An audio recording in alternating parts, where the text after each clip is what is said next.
Vamos a hacer una clase sobre el marxismo y la filosofía política.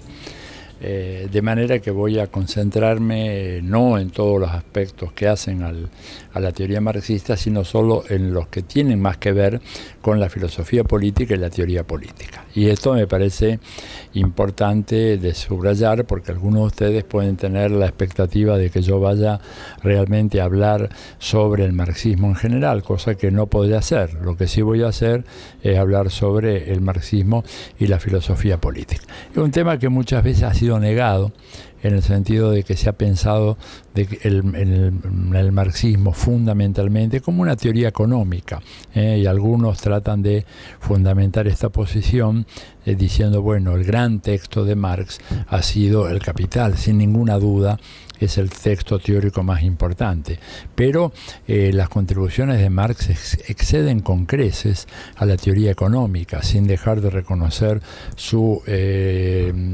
contribución fundamental, iba a decir capital, ¿verdad?, por su libro, El Capital, precisamente, a la teoría económica, pero no son menores los aportes que Marx ha hecho a la filosofía política y al estudio de la ciencia política en general. Digo, la filosofía política como un saber mucho más orientado hacia la identificación de escenarios sobre la buena sociedad, o sea, un modelo normativo de lo que debe ser la buena sociedad, y la sociología política o la ciencia política como una descripción y análisis de procesos políticos reales, existentes, concretos. Y en ambos casos Marx ha hecho contribuciones muy importantes. Pero tal vez antes de entrar en ese terreno sería bueno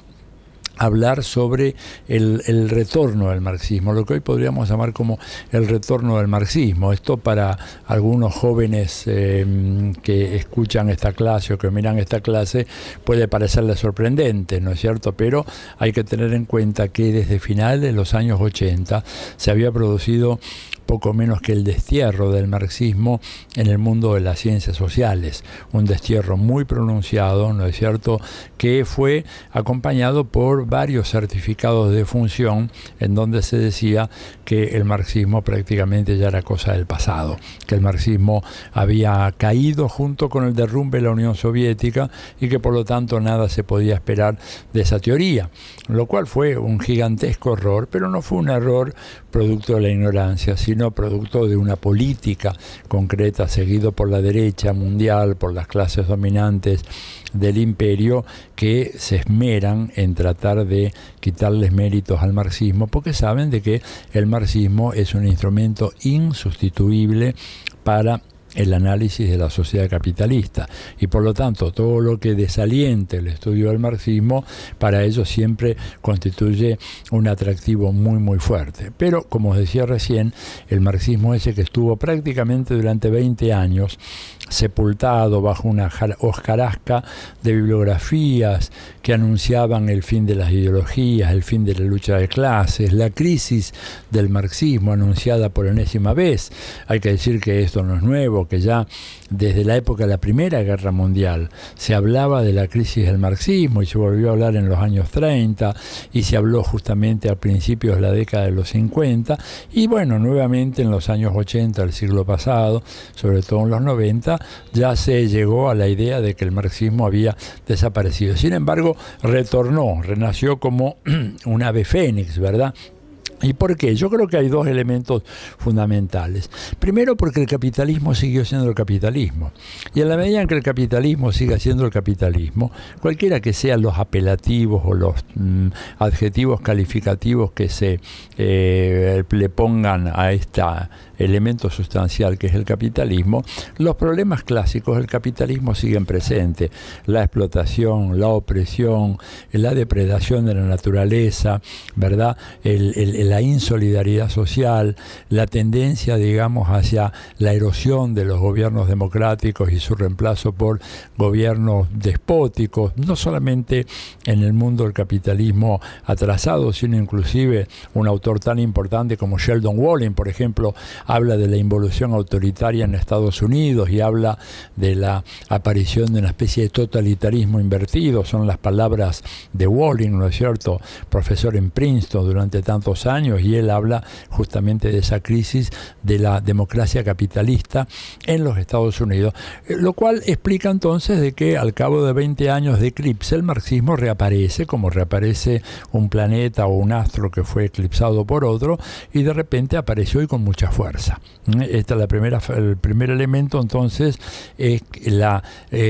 continuidad de los problemas del capitalismo, y el otro es la inusual capacidad que tiene el marxismo como una teoría, pero como una teoría que está íntimamente relacionada con la práctica social, para enriquecerse a partir de los avances en el proceso histórico, los avances, las luchas, y también, ¿por qué no?, enriquecerse a partir del análisis crítico de los retrocesos. No hay que pensar en el marxismo solamente como una como una teoría del auge de la lucha de clases y del avance de los movimientos populares, pero también como una teorización que tiene relación con los retrocesos, las derrotas, los fracasos en los movimientos populares. Dicho todo esto, entonces uno diría, bueno, muy bien, ¿por qué es tan importante el marxismo? ¿Por qué es tan importante el pensamiento filosófico político del marxismo? Bueno, en primer lugar, porque nos da una imagen más correcta, ¿no es cierto? Por no decir la imagen correcta, asumiendo de que evidentemente el marxismo como teoría científica no es el depositario de toda la verdad, pero sí que sin el análisis marxista de la sociedad capitalista, ese análisis está insanablemente equivocado. En otras palabras, si estamos en el capitalismo, el análisis marxista sigue siendo un aporte absolutamente insustituible para el análisis de esta sociedad. Y ahí es donde Marx, ¿no es cierto?, y Engels, porque cuando hablamos de marxismo estamos hablando, en este caso particular, estamos hablando de los fundadores, de Marx y Engels. No voy a hablar de la obra continuada, ¿no es cierto?, por otros pensadores marxistas y otros grandes revolucionarios como Lenin, ¿no es cierto?, como Trotsky, como Rosa Luxemburgo, como Gramsci, inclusive llegando más recientemente hasta Mao, ¿no es cierto?, y el pensamiento marxista latinoamericano de Mariátegui, el Che Guevara y a Fidel, ¿no es cierto? Estoy hablando básicamente de los fundadores. En el análisis de los fundadores del materialismo histórico ya hay una aportación fundamental en el campo de la filosofía política. ¿Cuál es? La recuperación de la idea de la buena sociedad, que había sido dejado de lado durante mucho tiempo, sobre todo cuando la filosofía política a principios del siglo, y sobre todo después de la década del 30 del siglo, estoy hablando del siglo XX, perdón, ¿verdad?, el siglo pasado, a partir de la década del 30 del siglo pasado, y con más fuerza a partir de la Segunda Guerra Mundial y su desenlace, ¿verdad?, aparece en la Academia Norteamericana la ciencia política desplazando a la filosofía política, relegándola prácticamente al desván de los trastos viejos, ¿verdad?, porque se suponía que los conceptos fundamentales, y estoy acá repitiendo lo que decía un famoso profesor de la Universidad de Chicago en ciencia política, el profesor David Easton, decía que los conceptos fundamentales de la filosofía política, que eran los conceptos de poder y Estado, eran conceptos tan vagos, que había tantas definiciones de ello, que de esos conceptos, había tantas definiciones de Estado, decía Easton, tantas definiciones de poder, que la única conclusión a la cual podía llegar un hombre de ciencia, cuando había tanta diversidad de definiciones, es que el objeto no existe, o que si el objeto existe, el objeto es irrelevante, y que por lo tanto el estudio de fenómenos como el poder y el estudio del Estado eran estudios que realmente eran superfluos, porque lo más importante era estudiar ya los comportamientos políticos, la famosa revolución behavioralista o conductista en los Estados Unidos, ¿no es cierto?, que desalojó a todo ese pensamiento filosófico tradicional que arranca desde Platón, ¿no es cierto?, hasta acá. Con el marxismo y con la recuperación del marxismo reaparece la preocupación por la buena sociedad. La buena sociedad que ellos definen como la sociedad comunista entendida como una sociedad que permanentemente se critica a sí misma como un ideal en permanente reconstrucción, ¿verdad? En contra de las visiones vulgares que hablan de la sociedad comunista como un punto de llegada de un proceso histórico. En el análisis de Marx y Engels, y acá me remito simplemente a la ideología alemana, en el primer capítulo de la ideología alemana, ellos hablan claramente que el comunismo no es un ideal que hay que alcanzar, sino que es el movimiento que permanentemente supera la situación existente, ¿verdad? O sea que ahí tenemos toda una recuperación de la idea de la buena sociedad, que es muy importante, sobre todo en el debate contemporáneo, en donde se nos trata de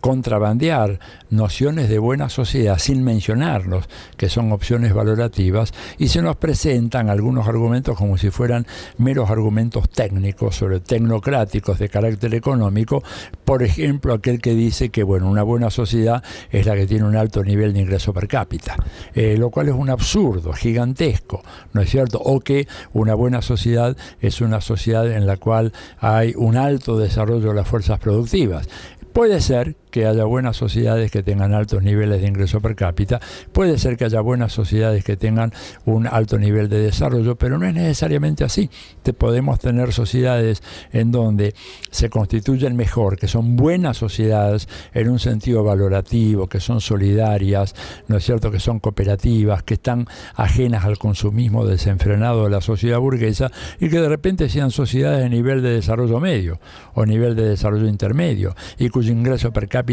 no es muy elevado, y en donde la gente viva más feliz. En épocas recientes está saliendo por parte de algunos organismos de Naciones Unidas, ¿no es cierto?, un índice de felicidad, y sorprendentemente sociedades que, según sus ciudadanos en las encuestas, aparecen como sociedades muy felices, o gente que dice vivo una sociedad feliz, son sociedades que desde otro punto de vista no son evidentemente desarrolladas, son sociedades en muchos casos subdesarrolladas, o países de la periferia. En ese sentido, por ejemplo, en fechas recientes salieron algunas de estas encuestas y Venezuela ocupaba uno de los lugares más elevados en esta escala de la felicidad, lo cual es muy importante y pone en cuestión entonces esta idea de que hay una política económica o una política social neutra guiada por principios tecnocráticos, y en donde, contrariamente a lo que anuncian muchos autores, no hay que preocuparse de la buena sociedad. Yo creo que uno de los grandes mensajes de la filosofía política marxista es precisamente que la consideración de la buena sociedad nunca puede estar ausente en ningún análisis político. Yo creo que la lectura cuidadosa de los textos de Marx y Engels nos lleva a concluir que un analista político que se precie de ser neutro y de no tener ninguna opinión en relación a lo que es una buena sociedad es tan inútil como un médico al cual acudimos y que nos dice ignorar cuál es la diferencia entre la salud y la enfermedad. Un médico que no sabe diferenciar lo que es un cuerpo sano de un cuerpo enfermo no tiene ninguna utilidad práctica. Lo más probable es que provoque la muerte del paciente. Un analista político que no sepa diferenciar lo que es una buena sociedad de una mala sociedad también carece por completo de utilidad práctica, salvo cuando uno lo considera en el marco de las relaciones de clase existentes, cumpliendo una función de legitimación de un orden social profundamente injusto. Y este es uno de los grandes problemas, ¿no es cierto?, de la enseñanza de la ciencia política en nuestros días, en donde el abstenerse de formular juicios de valor y de definir lo que es una buena sociedad es el mecanismo por el cual, ¿no es cierto?, se ha tratado de legitimar órdenes sociales, políticos, económicos profundamente injustos, desiguales, excluyentes, predatorios, que son las sociedades que genera el capitalismo. Entonces, primer punto, la importancia de la nación de la buena sociedad.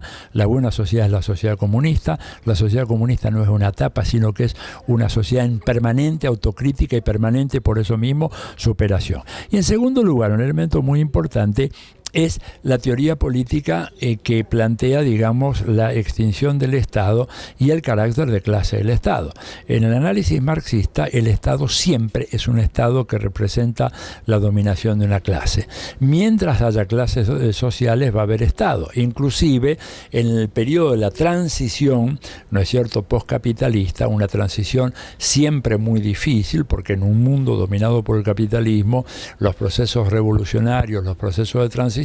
están permanentemente acosados por los poderes dominantes, por los aliados del imperio, por el imperialismo estadounidense y sus aliados, lo cual hace imposible avanzar tan rápido como se quisiera en el proceso de transformación del Estado. Marx y Engels decían, ¿verdad?, que el viejo aparato estatal, en la medida en que las clases sociales fueran desapareciendo como producto de la socialización de los medios de producción, iría a ser reemplazado por alguna forma de comunidad, ¿no es cierto? Ellos usan esa palabra Gemeinschaft en alemán para referirse exactamente a este proceso. Ahora, para que ese proceso sea posible, indudablemente tiene que haber esta desaparición progresiva de las clases sociales, pero en un escenario internacional en donde el imperialismo agrede implacablemente a los países que se lanzan a este proceso de creación de una nueva sociedad, es muy difícil que el Estado vaya desapareciendo en el ritmo y la velocidad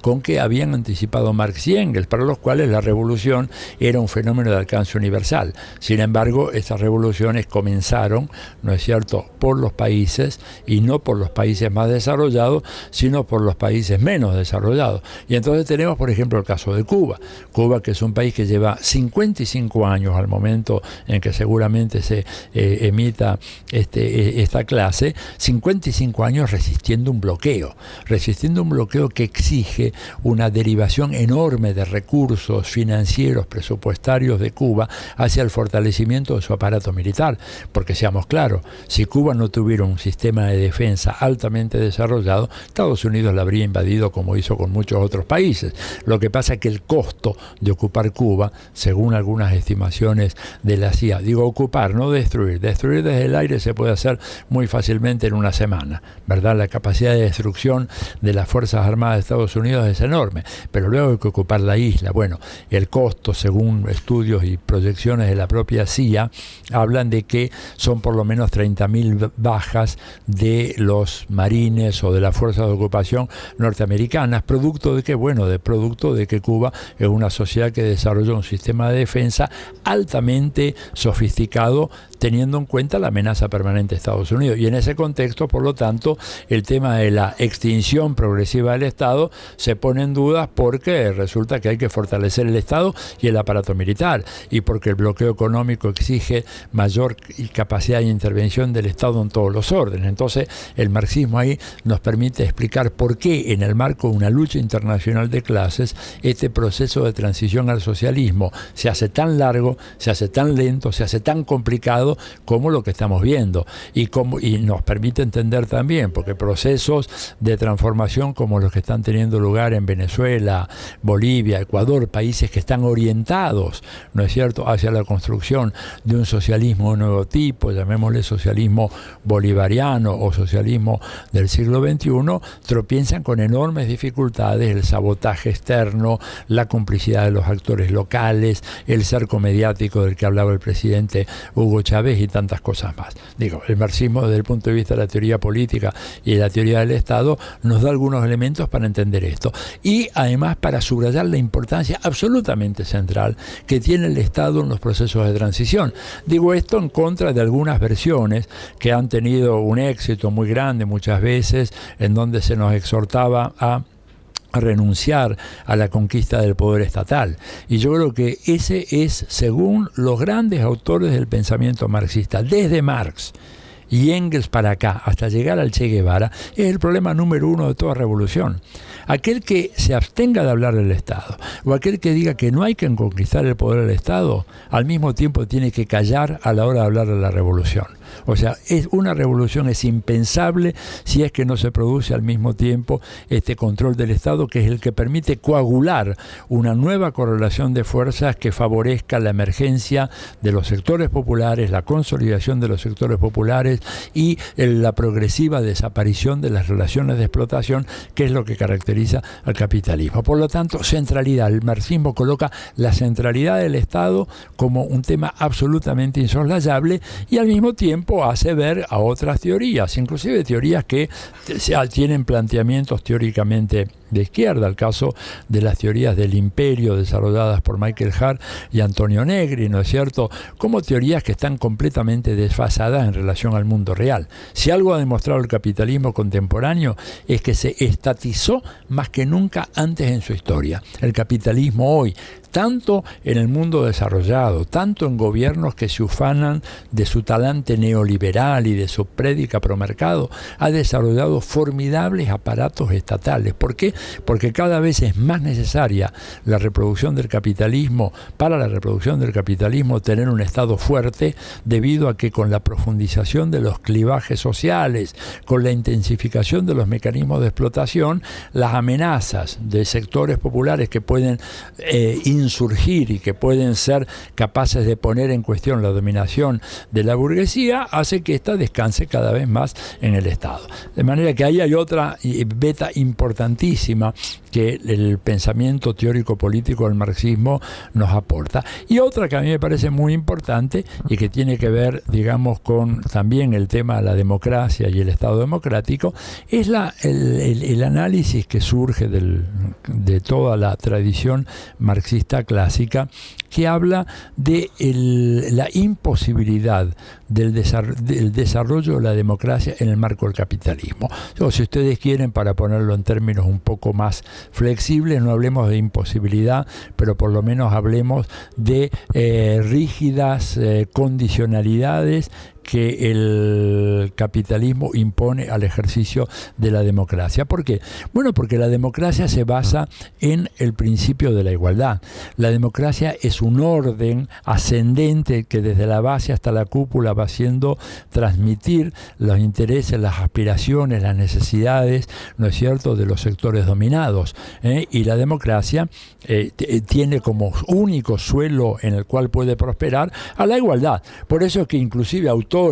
tan poco amigos del marxismo, de la izquierda, como el propio Alexis de Tocqueville, el gran pensador del conservadurismo liberal francés de mediados del siglo XIX, decía que el rasgo distintivo de la democracia es la igualdad, ¿no es cierto? Y eso es algo fundamental para el análisis marxista. Pero ¿qué pasa? En el marxismo lo que se nos dice es que la sociedad capitalista se funda en una desigualdad estructural de origen que no puede ser superada, por más de que haya esfuerzos de diferente tipo, y es la desigualdad que coloca en un lado a los sectores que son los propietarios de los medios de producción y en el otro a los sectores que son los propietarios tan solo de su fuerza de trabajo. Esa desigualdad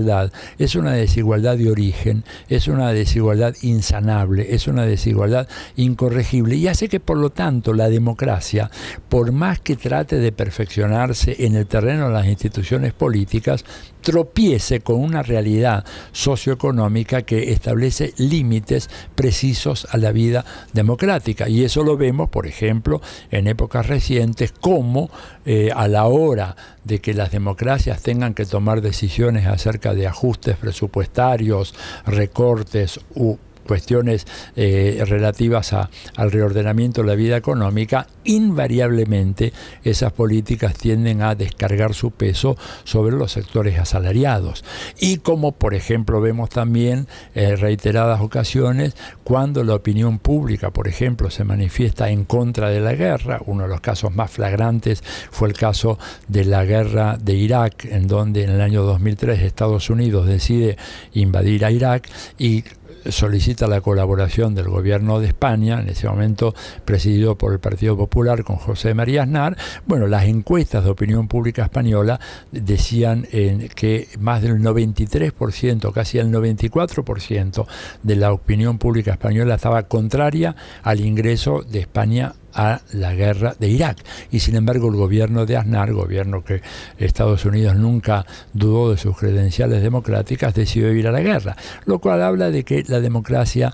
bajo el capitalismo no puede ocultar que en el fondo lo importante es la preservación del capitalismo, del régimen de acumulación, y que la democracia es un adjetivo. Por eso yo en diversos escritos, ¿no es cierto?, he planteado la necesidad de hablar ya no de una democracia capitalista, franca, sino de capitalismos democráticos. ¿Por qué? Porque al hablar de capitalismo democrático estamos diciendo que lo esencial es el capitalismo y que lo democrático es un aditamento, es un adjetivo que se puede sacar o no sacar. Quien dijo esto de una manera brutalmente franca fue Friedrich von Hayek, cuando visitó Chile a los comienzos de la dictadura de Pinochet, ¿no es cierto?, en los años 70 del siglo pasado, cuando él dijo de que, bueno, la supresión de las libertades democráticas, de las libertades públicas, no era lo más deseable, pero en la medida en que se fortalecieran las libertades de mercado, había que tolerar la transitoria supresión de las libertades políticas. En otras palabras, sacrificar la democracia en el altar del mercado, y este hombre, von Hayek, para justificar esa opción profundamente antidemocrática, decía que en el fondo el juego de las instituciones del mercado generarían posteriormente el margen de acción como para hacer que la democracia volviera a instaurarse en Chile. Lo cierto es que esto no ocurrió, que lo de Hayek fue una legitimación de un gobierno despótico que cobró miles de vidas y produjo enormes migraciones de poblaciones que tuvieron que huir de la dictadura fascista en Chile, pero que reflejó de manera muy clara que en el pensamiento liberal, y esta es otra contribución importante del marxismo, en el pensamiento liberal no hay, ¿no es cierto?, una opción por la democracia. El pensamiento político del liberal,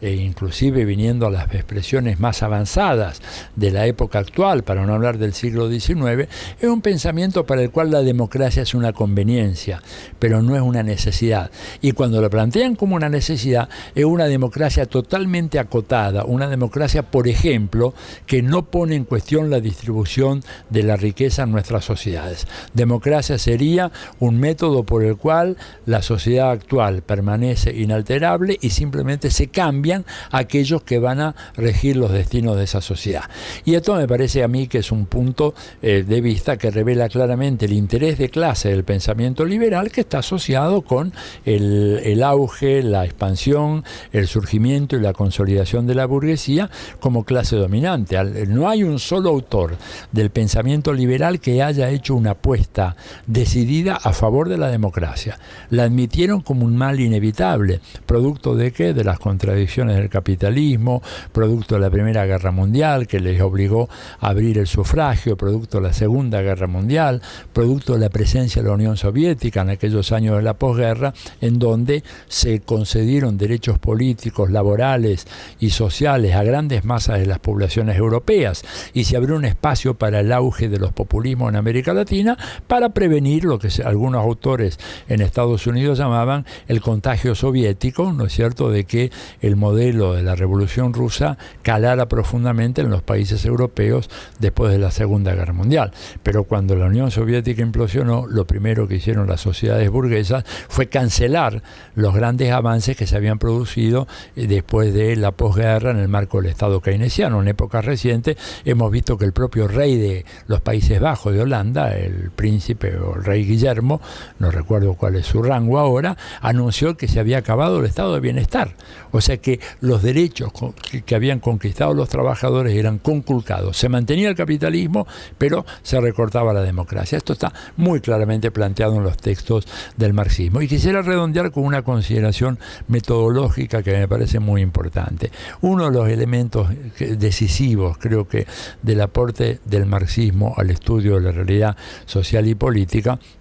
¿no es cierto?, es la idea de la transitoriedad de todas las instituciones. O sea, esto tiene que ver con lo que es el método dialéctico, el método de análisis dialéctico de Marx. La idea de que todas las instituciones sociales son instituciones que están llamadas a desaparecer, que no hay instituciones eternas, que no hay instituciones sociales que resistan impertérritas el paso del tiempo. Y esto quiere decir instituciones sociales que, si bien hoy están, mañana pueden no estar.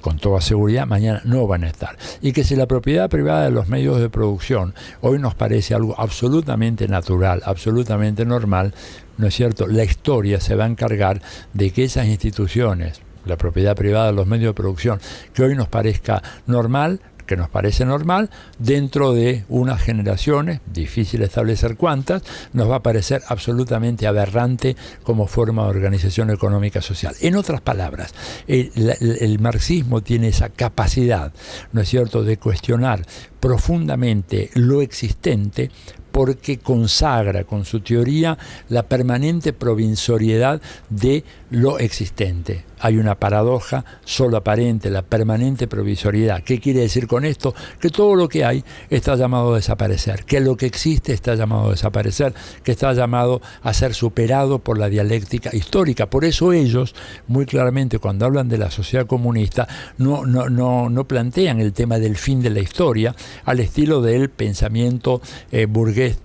tradicional, como por ejemplo lo planteara Francis Fukuyama en ese famoso libro de los años 90, El fin de la historia y el último hombre, o como lo planteara un sociólogo como Daniel Bell hablando del fin de las ideologías. La historia no tiene fin, está en permanente cambio, en permanente mutación, y la historia consagra la provisoriedad de lo existente y además el carácter irreconciliable de las contradicciones que se producen en todas las sociedades, y que la forma como se reconcilian esas contradicciones es por la vía de la revolución. O sea, de alguna manera el marxismo nos plantea la actualidad de la revolución, una revolución que puede estar en ciernes, una revolución que exige condiciones muy especiales. Por ejemplo, hoy podríamos decir, a modo de síntesis, si hay un rasgo que caracteriza la realidad latinoamericana contemporánea, o incluso yo diría la realidad de buena parte del mundo europeo, es la divergencia entre las condiciones objetivas